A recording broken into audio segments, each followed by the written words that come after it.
Today we are going to make a chocolate banana milk stout. I've been wanting to do this for a while, so I thought I'd bring you guys along and show you how I did this. I'll put the recipe up like in this area here. Let's get to it. Got some cacao nibs, Omega Bonanza, and then we got some lactose in our grain.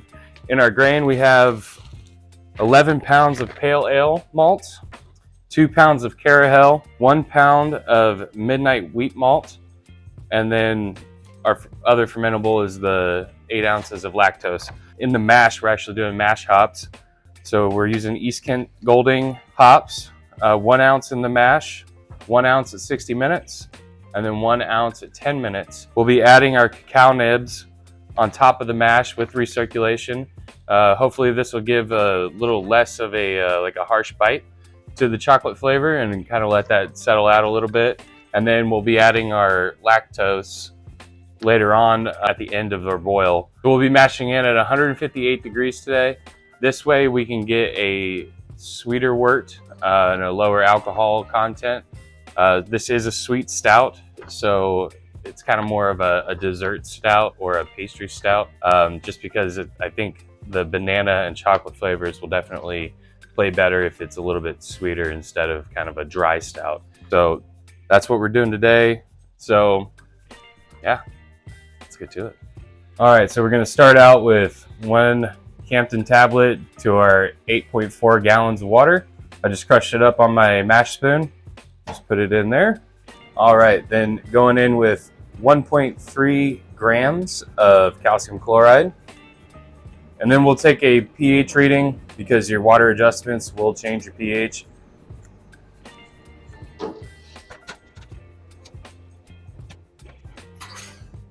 All right, here we go in with our grain.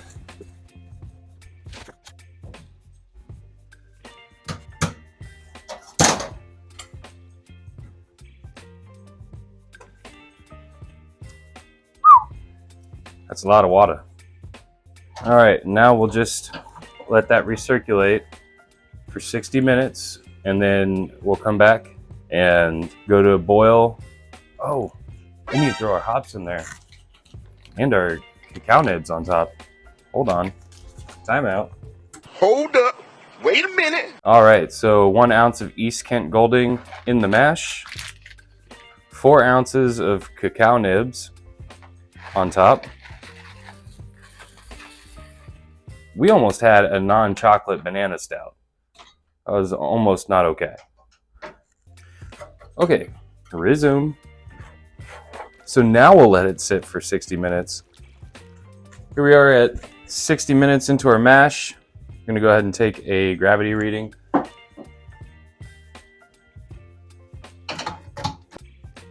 Now I'm using a refractometer.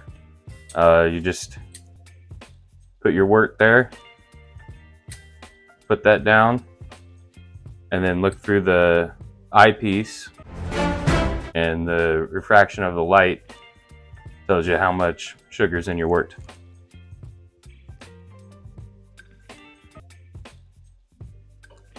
Okay, so we're at about 14 bricks.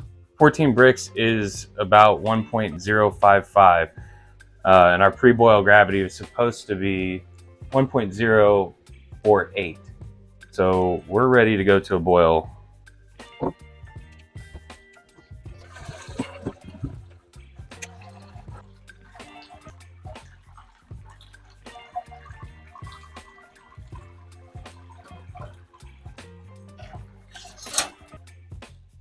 So here we are at our boil. We're gonna go ahead and add our 60-minute addition of East Kent Golding hops from Yakima Chief. And we'll just pop them right in there. I know it doesn't look like a crazy boil, but the thermometer says that it's 212. On a 110 volt heating system, the boil isn't super vigorous, so it's boiling, just slowly. So we'll set our timer for 50 minutes. At that point, we'll come back and put our wort chiller in, our last addition of hops, and a Warflock tablet. The last 10 minutes of our boil, go ahead and put our wort chiller in there to get it sanitized. And then we need to add our last bit of hops here. Last ounce of East Kent Golding hops going in at 10 minutes. And we'll add our Werflock tablet. All right, so here we go. Turning off our power and turning our temperature down to pitching temp, which in this case, we are going to pitch yeast at 73. And then we'll turn on our cooling loop. Okay, now that we're cooling down, go ahead and add our lactose. Give us that milk stoutiness. And I'll go ahead and give it a stir here. There we go. So now we'll just wait till this comes down. And I'm actually going to ferment this in the kettle. Okay, so we've cooled down to 73 degrees Fahrenheit. I'm going to shut off our circulation pump, and I will replace the recirculation wand with this guy so we can get it into the carboy. We're going to transfer it to the carboy, and then we're going to clean the kettle and transfer back into the kettle so we can have some sort of fermentation temp control. Now this carboy has been cleaned and sanitized, so we shouldn't have to worry about any kind of contamination.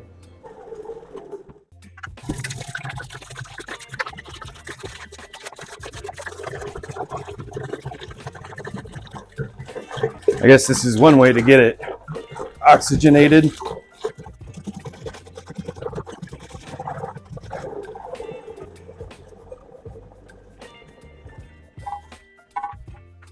Perfect. Okay, now for the Bonanza. This is a isolated Hefeweizen yeast strain. So it only produces ripe banana esters with a hint of pear. This is where our banana flavor aroma should come from on this beer. I'm just sanitizing everything off camera. Sanitize the bag and your hands. And we'll throw it in there. There we go. Now for fermenting with my kettle, I have a little fitting here. And basically, it's a bulkhead fitting, stainless steel bulkhead fitting, that I can attach a hose to and put that down into a bucket of sanitizer. Put our beer down for a nap. Right, and there we are. So we'll hold that at 73 for about a week. Well, thanks for coming to my brew day. It was an interesting one. We got this really dark, stouty beer. And, you know, it's not super bitter or kind of sour. Some stouts sort of taste like soy sauce. This one doesn't. So we were going for a chocolate banana stout. Is it chocolatey? Sure.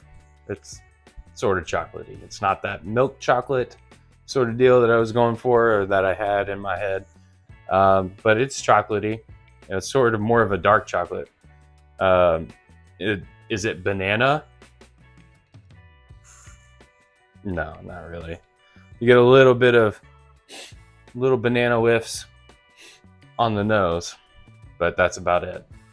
You know, when it was fermenting, it was like banana runts in my basement. It was crazy. I wish we had that now, but we don't. A couple things we might be able to do here is, you know, do a full fermentation with a clean yeast, like a Kvike or USO5 or something like that, and then do some maybe wort or, you know, DME mixture, and then, you know, restart a fermentation with the Bonanza, and then just stop it in the middle of fermentation. We might be able to do something like that. Maybe that'll give us more of that banana. The cacao nibs, did a little bit of reading, and apparently if you add the cacao nibs early on in the boil or before the boil like we did in the mash, it'll contribute quite a bit more of the bitterness, which makes sense because, you know, the way we use hops, we boil our hops for 60 minutes. The earlier in the boil that we put the hops in, the more bitterness we get out of it as opposed to flavor. So maybe we do like a hop stand with the cacao nibs, and then we do like the full fermentation and then partial fermentation later on. So those are a couple of things that I thought maybe we could change to get more of, you know, what at least I was expecting out of this. But all together, I mean, it's really a good beer. It's super drinkable. It's nice and smooth. It doesn't taste like soy sauce, which I have a story about that. One of my good buddies, sorry, Ryan, we were out at a bar here locally, and he learned that they had this Samuel Smith's Stout. It was like $14 for a bottle. He's like, I'm gonna get it. Okay, you do that, bud. He got it. He's like, yo, you gotta try this. I tried it. Told him what I thought. Tastes like soy sauce. He couldn't drink the rest of it. All he could taste was soy sauce. Don't make beers that taste like soy sauce. Who wants to drink a bottle of soy sauce? Not me. Nah, I don't like it. Pineapples. Anyway, thank you for coming to my brew day. Remember to like, comment, and subscribe. I'll put the recipe in the description below, and we'll see you in the next one. Cheers.